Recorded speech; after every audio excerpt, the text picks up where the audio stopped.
FEU, Canal Universitário de Fortaleza.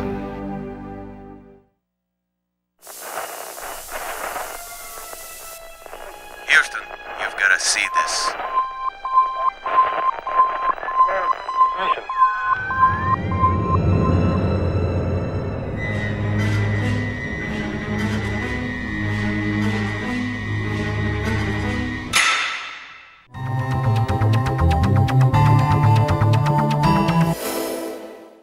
Bom, a FGF me proporcionou muitas coisas, mesmo antes da formatura. Ainda no estágio aqui na faculdade, no 5º semestre, fui convidada para trabalhar na TV Diário, onde passei 5 anos. Mas a base mesmo eu tive aqui. Foi aqui na TV universitária, aqui mesmo dentro do campus, onde eu aprendi todas as técnicas, o que a gente aprendia na teoria, na sala de aula, foi tudo praticado aqui com a ajuda dos cinegrafistas, dos profissionais. Enfim, foi um aprendizado muito grande, que lá fora só contribuiu. E uma das faculdades pioneiras, né, em trabalhar com televisão, e inclusive montar um próprio estúdio dentro da universidade. Então isso é muito gratificante. E sempre que pergunto, eu digo com orgulho. Sou ex-aluna da Faculdade Integrada da Grande Fortaleza.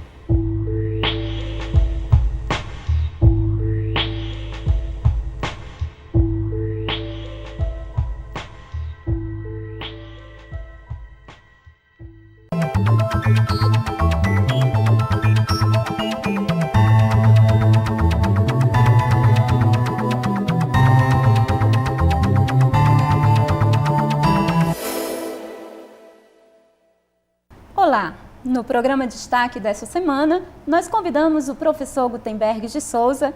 Ele é especialista em planejamento educacional, formado em teatro pelo curso de arte dramática da UFC e em letras pela UES, Universidade Estadual do Ceará. O professor Gutenberg ele já atua no cenário do magistério desde 88 e se constitui um arte educador compromissado com a melhoria da educação pública do Ceará. Seja bem-vindo, professor Gutenberg. Muito grato. Então, professor Gutenberg, qual o papel do teatro na educação?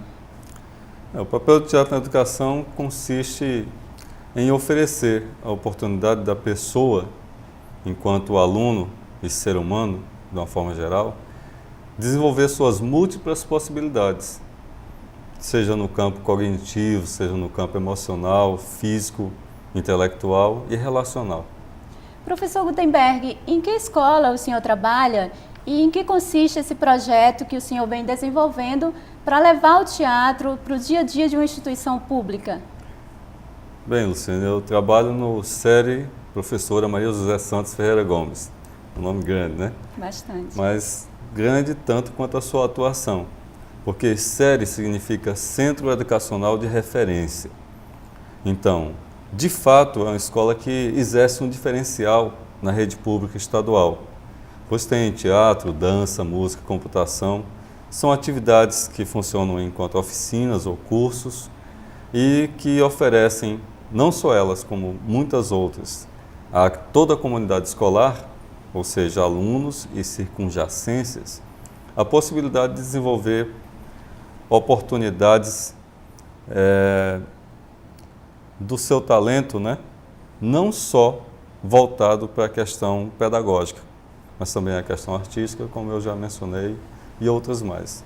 E como é que se dá esse projeto no dia a dia da escola? Muito bem.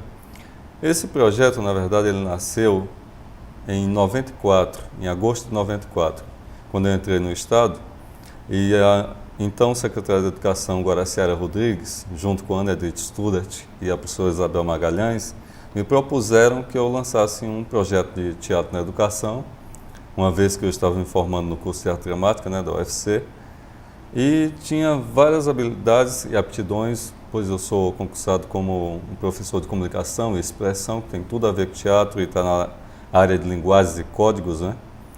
E assim, a gente lançou o projeto na Escola de 1º e 2º graus Antônio Bezerra, em fase experimental. Como era um projeto pioneiro, se desse certo, iria continuar, se não, ele ia ter que parar. Então começou com 100 horas, ficou de 94, agosto de 94 até junho de 95 nesta escola, e já em janeiro de 95, quando foi lançado o SERI, idealizado pela professora Maria Luísa Chaves, né, Barbosa, no governo de Ciro Gomes. Então, quando o SERI foi lançado, ele tinha uma estrutura adequada para receber um projeto desse porte. Lá nós temos um teatro que foi construído a duras penas, mas que, graças a Deus, oferece alguma condição de desempenhar esse trabalho tão ousado, que é o teatro na educação. Então, a partir de janeiro de 95, a gente assumiu no SERI, e em agosto de 95, as 200 horas, né, que eu tenho a obrigação de prestar para o Estado, mas que faço por compromisso, não por obrigação, foram totalmente para o SERI.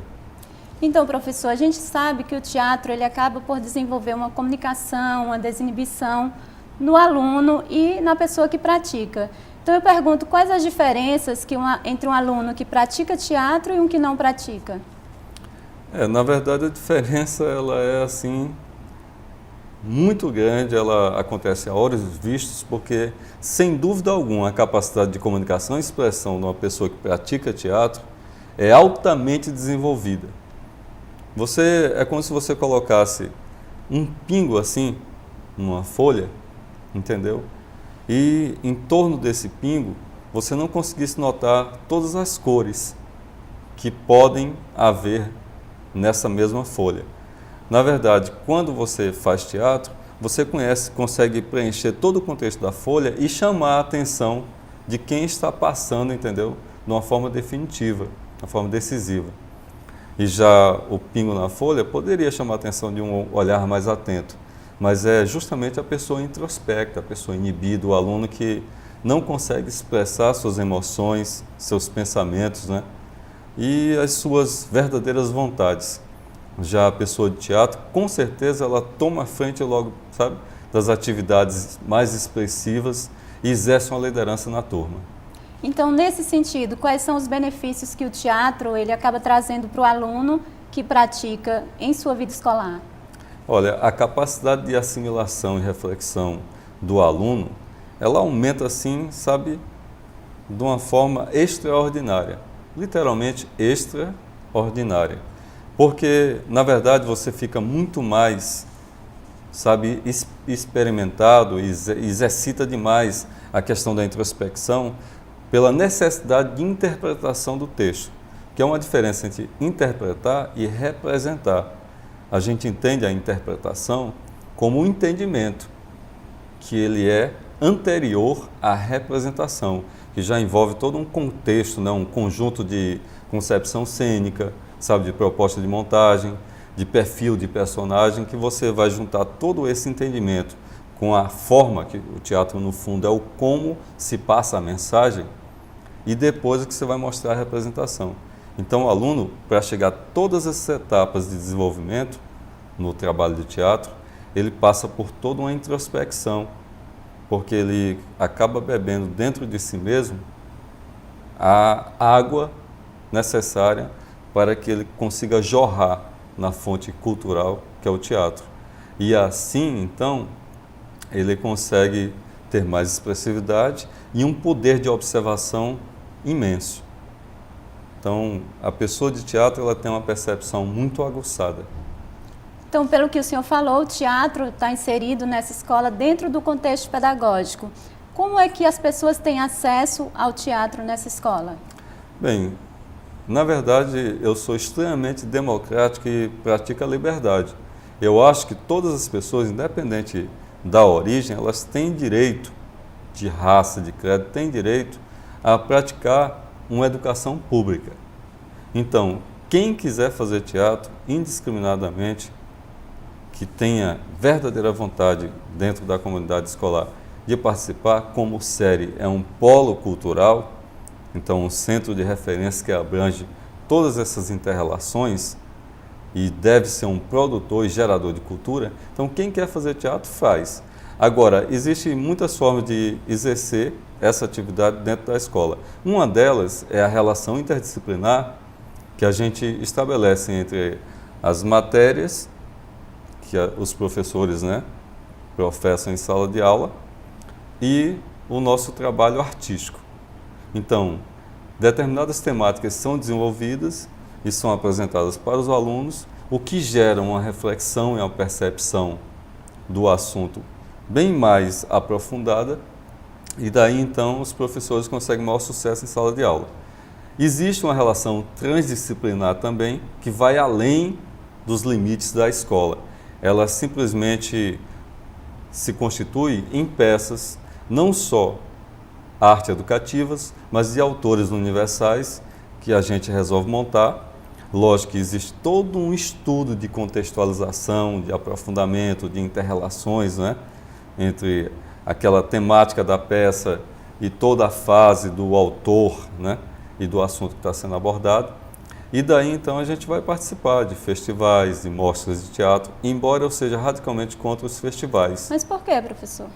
Porque os festivais eles geram muita competitividade, mais que competitividade, que ela em si talvez até não seja tão má. Na verdade, o competitivicionismo, palavra que eu nunca ouvi, mas acabei de inventar, né, é um neologismo, ele é extremamente nocivo.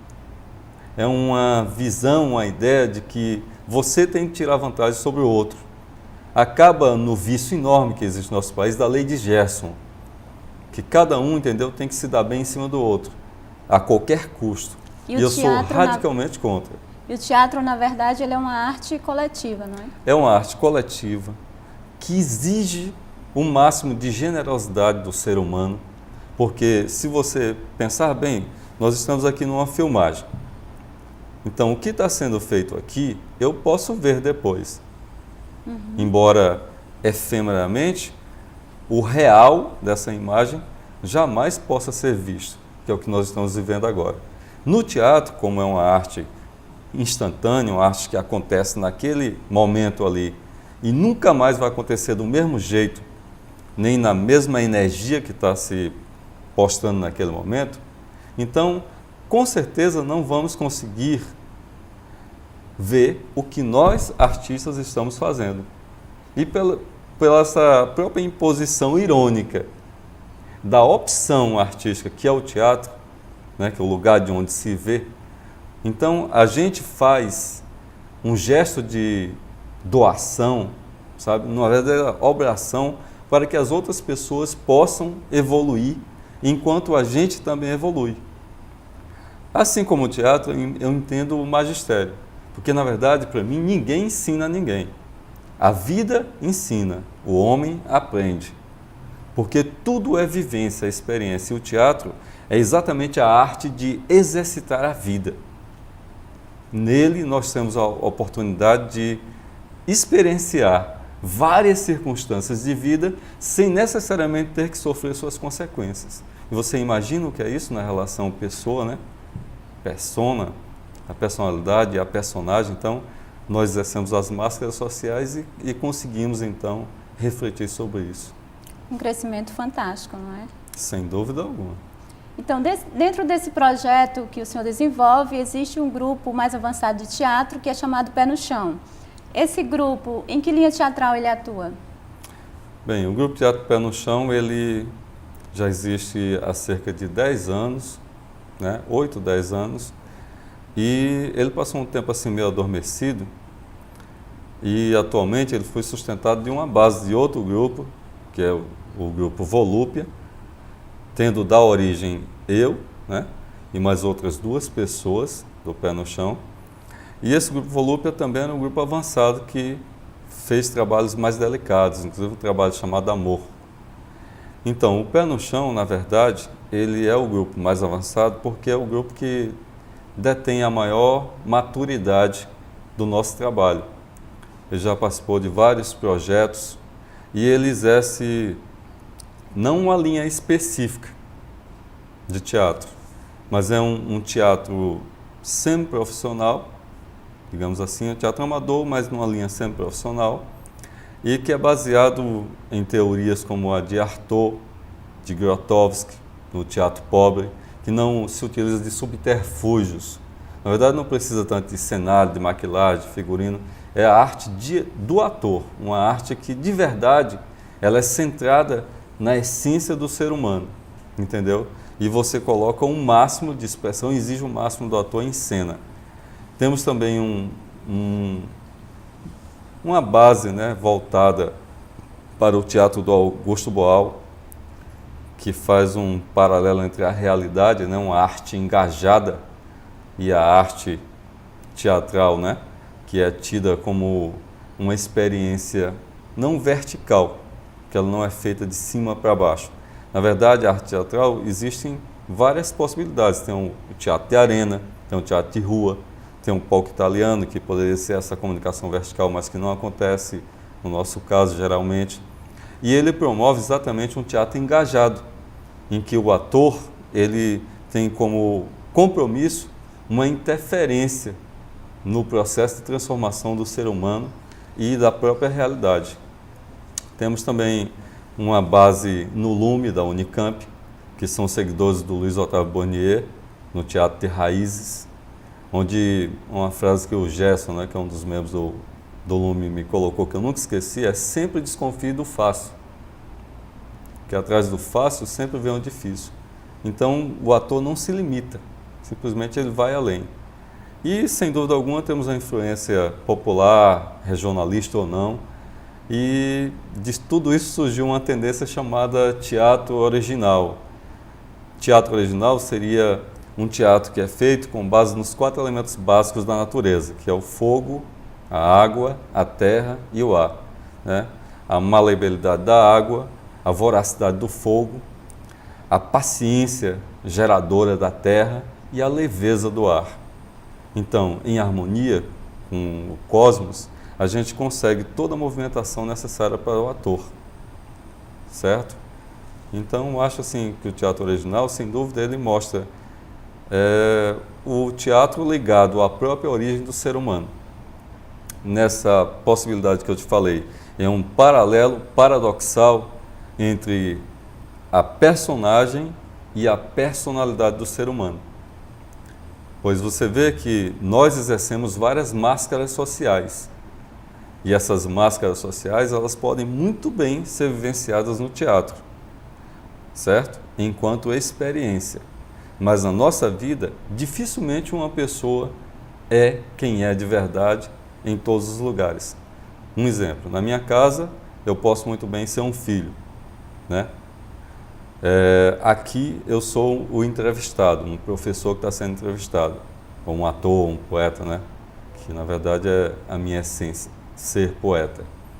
Em outro lugar, de repente, eu já sou um cidadão que simplesmente é um transuente. Então, de acordo com o lugar em que a gente está e o que a gente está fazendo, a gente exerce uma máscara social. Então, isso é desde o começo. Na verdade, para se conseguir caçar, né, o teatro começou talvez daí, na verdade de ritos anteriores, mas o homem representava um animal para atraí-lo e depois pegar o bicho, né? Então, professor, fazendo uma relação com essa realidade, qual é a ponte que o senhor faz entre o teatro e o mercado de trabalho? Infelizmente, como nós vivemos num país capitalista, e eu até sou muito a favor dos instrumentos de troca sem envolver a moeda, porque a gente fez uma apresentação lá em Mulungu e teve uma bilheteria simplesmente simbólica, né, que era R$1, a gente foi por conta própria e tudo mais, né, num carro que pertencia ao meu pai, e simplesmente o que nós recebemos de mais valioso foi exatamente o produto da terra. Eles trouxeram frutas, verduras, então a cultura deles, eles nos ofereceram, e nós oferecemos não só a oficina de teatro, como também uma representação de uma peça chamada Vida de Gado, né? Muito anterior a essa novela que teve por aí, né? Então, era Vida de Gado. E foi extremamente rico, né, e contundente, não o pagamento, mas a recompensa que a gente recebeu por nosso trabalho. Então, o mercado de trabalho, a gente, infelizmente, por necessidade, está se inserindo de uma forma informal e alternativa, porque como o teatro já tem mais de 12 anos, então os alunos já amadureceram, a maioria, né? E eles precisam de sobreviver. Então, para isso, a gente conseguiu uma inserção nesse mercado de trabalho alternativo, através de animações, de festas, através também de peças em cartaz que outros grupos, né, amadores conseguem colocar, através de representações para a prefeitura, quando ela, né, nos convida, e raramente algum evento, né, que o Estado promove através de um projeto, né, com o Dragão do Mar e outros lugares. E existe já alunos que se formaram ou estão se formando nessa área teatral que estão atuando no mercado ou que podem atuar? Sem dúvida alguma, né? Graças a Deus, o nosso trabalho, ele como é muito essencial, é tanto que a maioria dos alunos acaba voltando, nem que seja para visitar o nosso trabalho. Então, as pessoas que saem de lá têm bastante qualidade enquanto ser humano e enquanto artistas. Então, já se formou muita gente nos princípios básicos do Teatro Zé de Alencar, no curso de arte dramática do UFC, que foi o mesmo que eu me formei, no recém-criado curso de artes cênicas do Cefet, né, que eu acho que formou a 3ª turma agora, entendeu? Então já temos 2 pessoas formadas pelo Cefet. E eu acho que o nosso trabalho, já tem gente que também fez cinema, né, e faz, e gente atuando em vários outros grupos. Então, sem dúvida alguma, algumas dessas pessoas estão inseridas nesse mercado de trabalho. Professor Gutenberg, como o senhor analisa a qualidade da educação pública no Ceará? O senhor acha que a arte, o teatro, enfim, seriam alternativas para melhorar o desempenho dos alunos? Bem, Luciene, a qualidade da educação no Ceará, eu poderia lhe responder assim.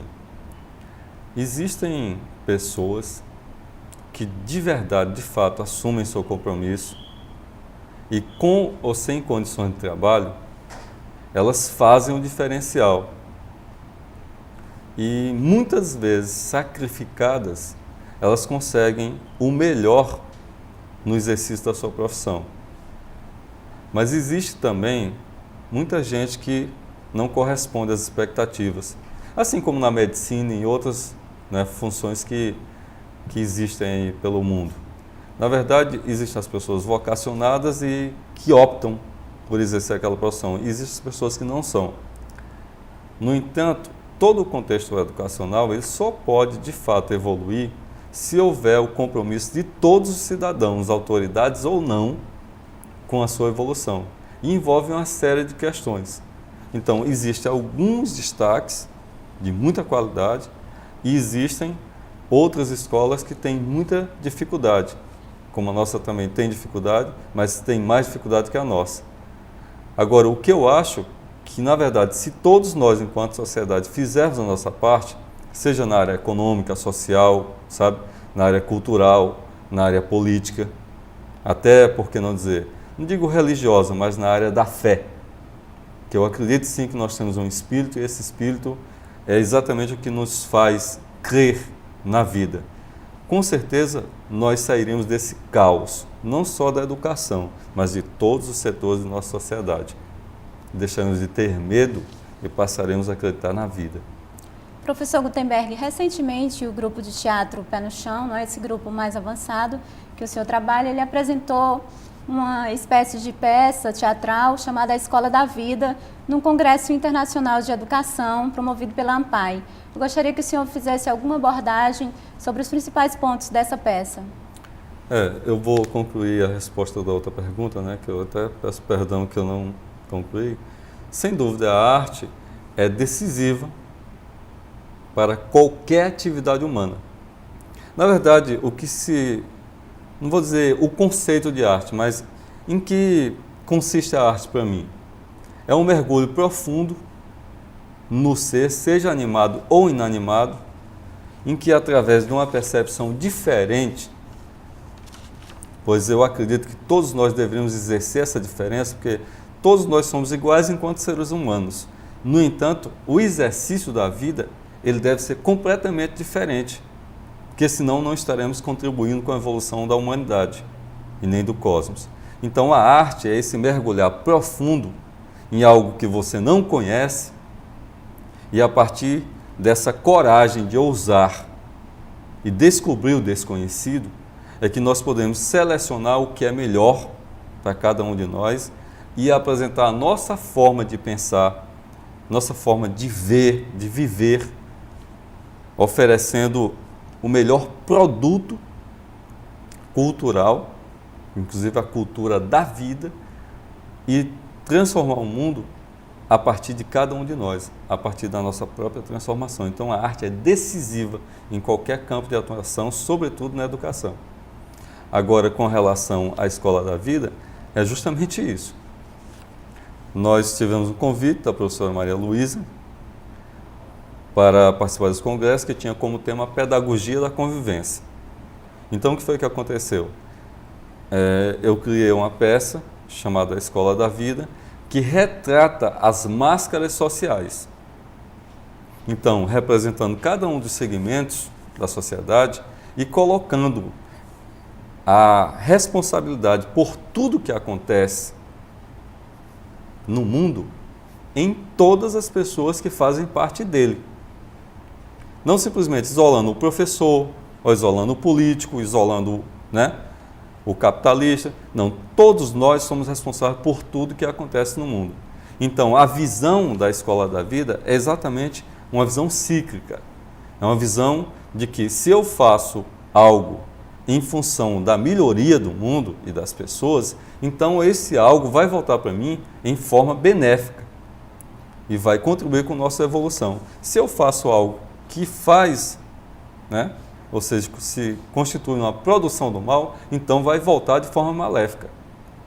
Aí então a gente pegou todas essas máscaras, essas pessoas que representavam esses segmentos sociais e colocou de novo no banco da escola.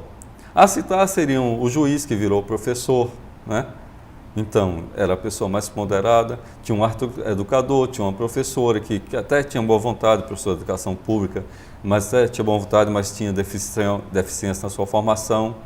Tinha uma dondoca, que era a patroa da mãe do menino que representava um monstro social que foi gerado por esse mundo, entendeu? Tinha um religioso e um policial. Então a gente levou todo mundo de volta ao banco da escola e se fez, na verdade, uma reflexão sobre as causas dessas consequências atuais que nós todos estamos vivendo.